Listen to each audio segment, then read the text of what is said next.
सर्वप्रथम आपण इथे आलात, मी मनपूर्वक आपल्या संघटनेचे आपले आभार मानतो।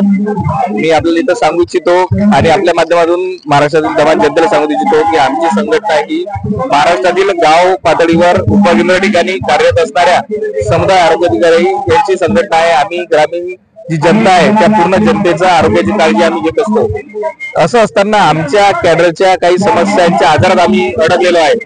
जेव्हा आम्हीच आमच्या समस्यांच्या आजारात अडकलेलो आहेत, आम्ही किती चांगल्या प्रकारे सेवा देऊ शकू ही आम्हाला सध्या याची भीती पडलेली आहे। आम्ही गेल्या 4 वर्षापासून वारंवार शासनाच्या दरबारी आमच्या जिव्हाळ्याच्या मागण्याबद्दल आम्ही चर्चा करत आहोत, परंतु आमच्या असं लक्षात येत आहे की शासन कुठेतरी त्याला निग्लेक्ट करत आहे, कुठेतरी त्याकडे दुर्लक्ष होत आहे।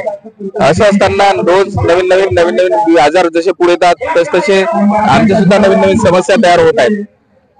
आम्ही शासनाकडून सहानुभूतीची आणि समानुभूतीची अपेक्षा करतो।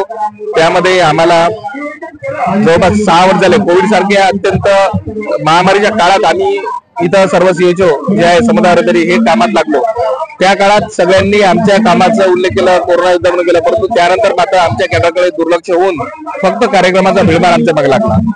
तर अशा या समुदाय आरोग्य कॅडरच्या पदनिर्मितीची मागणी आमची आहे। या पदनिर्मिती सोबतच समुदाय आरोग्य यांचं समावेशन आमचा पगार जो आहे हा 2 ग्रुप मध्ये केला जातो, 2 वेगवेगळ्या टप्प्यात केला जातो। एक म्हणजे कामावर तर एक फिक्स। तर या अन्यायकारक पद्धतीमुळे अनेक ठिकाणी समुदाय आरोग्य यांचं शोषण होते। ते शोषण जर टाळायचं असेल तर हा अन्यायकारक पद्धत बंद करणं गरजेचं आहे, कारण त्या इन्सेंटिव्हवर आधारित कामं करून सुद्धा बाकीचे कामं करण्याचं टार्गेट आमच्या समोर असते। त्यामुळे ही अन्यायकारक बंद करावी आमची मागणी आहे। तिसरी म्हणजे बदलीची मागणी आमची अतिशय जिव्हाळ्याची मागणी आहे। तुम्हाला माहित आहे की महाराष्ट्रात आमच्या कॅडरची नियुक्ती एका वेळेस झाली नाही। तसं नसल्यामुळे नोकरीच्या शोधार्थ आमचे बांधव जे आहेत हे एका ठिकाणाहून दुसऱ्या जिल्ह्यात गेले, पण दुर्दैव असं आहे की एक वेळ या नोकरीत लागल्यानंतर त्यांना त्यांच्या गावी जेव्हा जागा निघाल्या तेव्हा फॉर्म भरण्याची सुद्धा परमिशन नव्हती। म्हणजे असं हे पहिलं एकमेव कॅडर आहे की जर तुम्ही नोकरी लागले तर तुमच्या जिल्ह्यात सुद्धा तुम्ही फॉर्म भरू शकत नाही। तर ही अन्यायकारक पद्धती दूर व्हावी आणि आता सगळ्या ठिकाणी जागा भरलेल्या आहेत, परंतु आज काय झालं की लातूरचा मुलगा अमरावतीमध्ये, अमरावतीचा मुलगा बुलढाण्यामध्ये, बुलढाण्याचा मुलगा वर्ध्यामध्ये, वर्ध्याचा मुलगा नागपूरमध्ये है ना, बीडचा मुलगा रत्नागिरीमध्ये, रत्नागिरीचा मुलगा औरंगाबाद मध्ये, छत्रपती संभाजीनगर मध्ये, अशा प्रकारे हे लोक कुठले आहेत। मग घरचं काळजी कोण घेईल? 25,000 रुपये पगारात कोण कशा प्रकारे घर चालवू शकते एवढ्या दूर राहून? ह्या सगळ्या मोठा प्रश्न आमच्या समोर आहे। म्हणून बदली धोरण हे लागू झालंच पाहिजे यासाठी आम्ही प्रयत्न आमची मागणी आहे।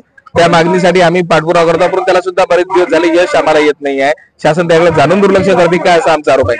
त्यानंतर तुम्ही बघत असाल मागे तुम्हाला दिसेल की आमचे फक्त इथं मोजके आमचे सदस्य जे आहेत समुदाय हे इथं त्यांचे मयत झालेले आहेत। ते मयत कधी झाले तर तुम्ही आश्चर्य कराल की सेवा करत असताना ते मयत झालेलं आहे। कोणाला टीबी झाला, कोणी कॅन्सर झाला, कर्करोग, स्तनाचा कर्करोग झाला, कोणी ऍक्सिडेंट झाला कामावर जाताना, कोणाने दबावामुळे आत्महत्या केली, त्याची चौकशी अपूर्ण आहे।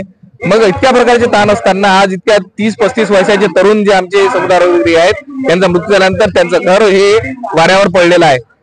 जर कंत्राटी तुम्ही सेवेत ठेवा, परंतु कमीत कमी विमा योजना, अनुकंपा धोरण हे तरी समुदाय आरोग्य नाही तर सगळ्यांना लागू असायला पाहिजे अशी आमची शासनाकडे विनंती आहे।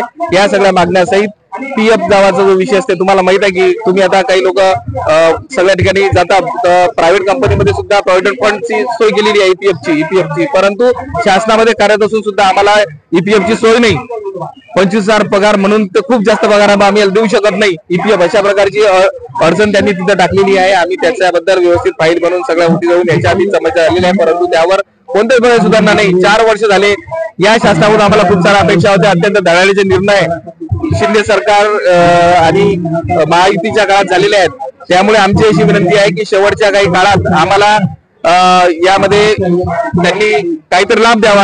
आमचा वेतनवाढीचा प्रस्ताव, लॉयल्टीवरचा प्रस्ताव अडकळलेला आहे। आमची विनंती आहे की शासनाने त्या सहानुभूतीपूर्वक त्याचा विचार करावा आणि आम्हाला न्याय द्यावा। धन्यवाद। म्हणजे काही दुर्गम भाग आहे, त्या दुर्गम भागामध्ये 3,000 पॉप्युलेशन आणि जे दुर्गम भाग नाही तिथे 5,000 पॉप्युलेशनला एक समुदाय आरोग्य अधिकारी अशा शासनाच्या निर्णय आदेशानुसार आपण म्हणजे ती विभागणी झालेली ही शासनाकडूनच झालेली आहे। पण सध्याची परिस्थिती अशी आहे की कुठे कुठे एक एक समुदाय आरोग्य अधिकारी हा 30,000 पॉप्युलेशनला काम करतोय, कुठे 35,000 पॉप्युलेशनला काम करतोय, तर कुठे 10,000 तर कुठे 15,000 अशा प्रकारची लोकसंख्या आहे.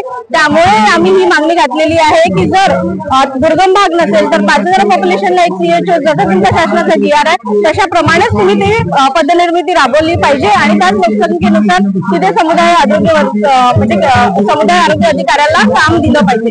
आणि दुर्गम भाग आहे तर मग तिथे 3,000 लोकसंख्येला एक समुदाय आरोग्य अधिकारी असला पाहिजे. त्यासाठी ही म्हणजे एक प्रमुख मागणी आमची आहे.